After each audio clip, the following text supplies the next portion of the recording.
Hey everybody, today I'm here with a review of the LEGO Star Wars set Duel on Geonosis. This is set number 75017. It has 391 pieces, recommended from ages 8 to 14. This was released from summer of 2013 until winter of 2014, and it retailed for $40. So let's get started. I don't have the box anymore, so here's a picture of it. Here's the front. And here's the back.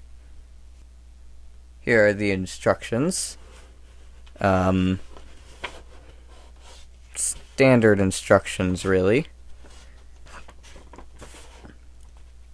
On the back, there's a code for, I don't know, something. I never used it. And advertisements for the other sets from 2013. Yeah, these were some good ones. And then the win. Our first figure isn't really a figure, it's a brick-built droid, is the FA4 pilot droid. The black arm is actually supposed to be the dark brown. I broke the other arm and then ordered a single replacement for it. And then as I was getting the figures together for this review, I broke the other arm and I didn't have anything to replace it with. So it's supposed to be dark brown. I just put black on just for show. I think it has a unique head mold and a regular battle droid body in dark gray and a little brick built tread, I guess. If you don't recognize this droid, I'll put up a picture on screen. But yeah, it's just a droid. It gets the job done. Our next figure is Poggle the Lesser. One of very few Geonosian figures. There needs to be some more Geonosian figures. He's got a unique head, that's a hard rubber head, and wings printed on a clear plastic. Here's the head taken off to give you a better look at the figure without it, and the wings, so you can take a look at the back. These are the wings all folded out.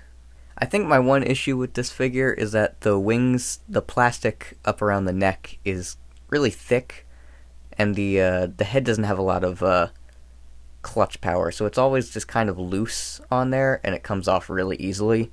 Yeah, I don't know if there was a way that they could have made the wings thinner or had a little more just thickness around the neck, but I think it would have helped the figure out a little. But the details on the torso and legs are really good, and the face print too, And he also comes with the little walking stick and the Death Star plans. Next figure is Yoda. He comes with an olive green hard rubber head and olive green hands.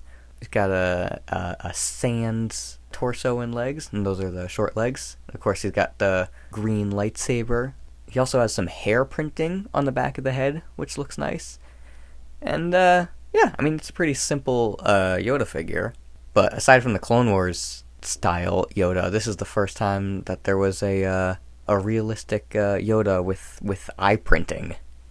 And I think it looks pretty good. And, of course, everybody's favorite, Count Dooku.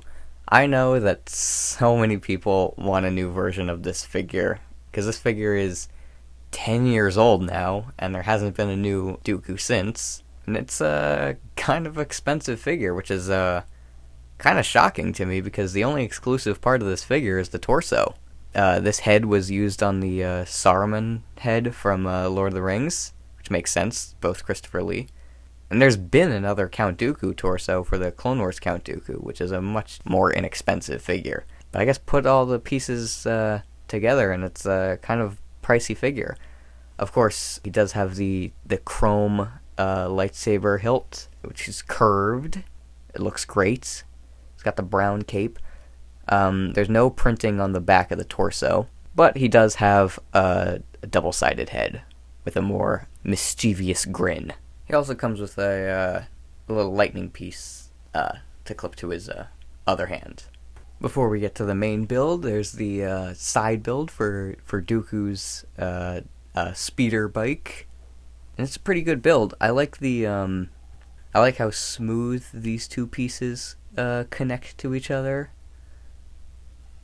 Really makes the front have a nice curvature to it. It's got a little clear 2x2 round brick to kind of make it float a little bit. This piece on the back, I believe, was from the Cars 2 sets. But yeah, that's a nice part usage. It's got a nice slope to it. And of course, has this little connection for these back fins. So yeah, good side build. Let's get on to the main build now. Alright, so this is the main build. I guess the first thing to point out is just that it has a hinge right over here and here, which allows it to kind of fold inward. Or you can kind of keep it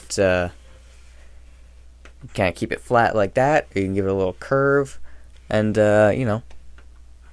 both are pretty good. I guess we'll move from left to right. Just want to point out that there should be another cone right here, but I could not find a replacement. I lost this cone and I couldn't find anything to replace it with, so just pretend it's there. But we've got this little landing pad that you can put Dooku's speeder. Fits nicely over there. This rock over here opens up, and it's got a little chest, and it's got a little crate thing where you can put Dooku's electricity and just store it away. I like when sets have little hidden storage compartments for accessories. Over here, we have the entrance to the landing pad. It's got a nice kind of curve going around it. Up here, we've got a little light system, which you can actually take out with a pin. And it's got kind of a nice angle to it. It's got these megaphone pieces on I guess some people call it a universal brick, some people call it a Travis brick. The brick with the studs on all the sides. And then it's got this tube that connects to these little pins on the bottom. And I think it looks real nice. These lights over here, well, I don't know if they're lights, but they kind of spin. And those are connected on the back with, I guess what would usually be like flick fire missiles, but so you can kind of push them out. That's easier than a lot of other sets that I've been reviewing recently.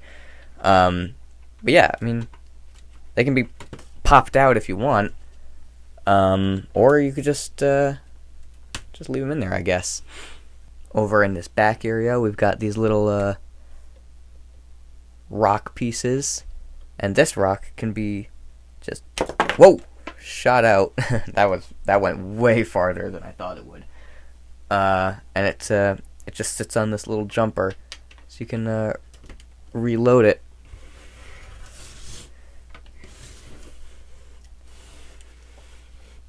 And here's that mechanism from the back. You just push it. Well, that went. That didn't work nearly as well as it did on from the front. That's fine.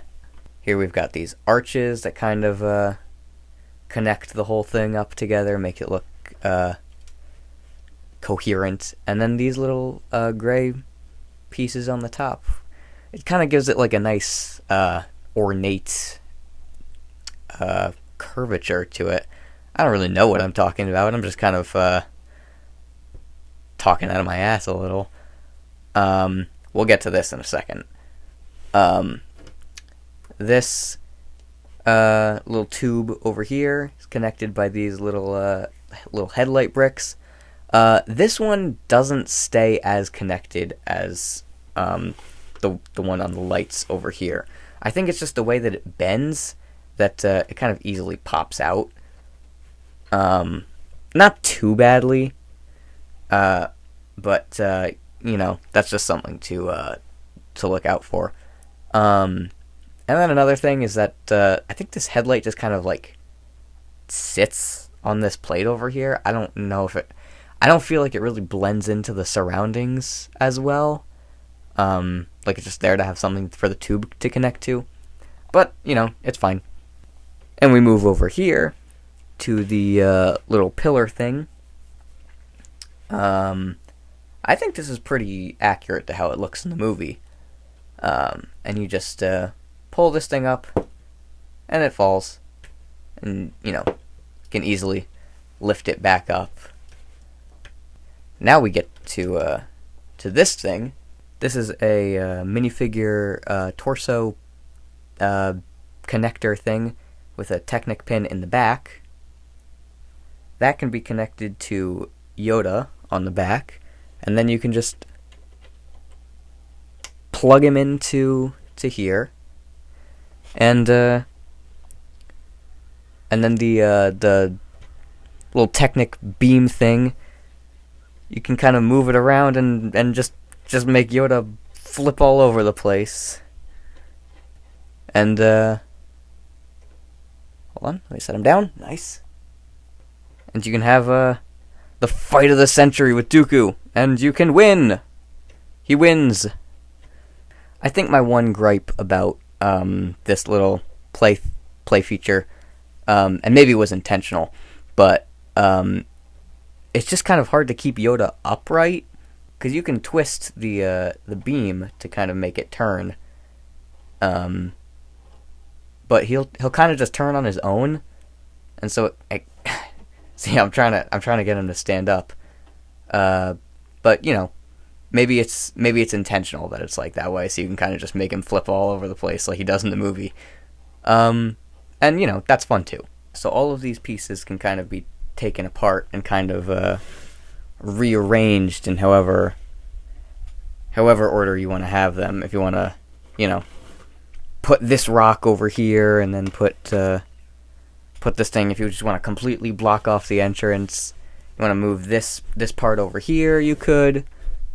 If you want to put the storage rock right over here, then put this little fall platform over here. Some of them are kind of like in the way of some of them, but I do think it's really cool how you can kind of modularize the set. I don't think that's a word, but you know what I mean. So overall, I think this is a really fun set that LEGO Star Wars needs more of.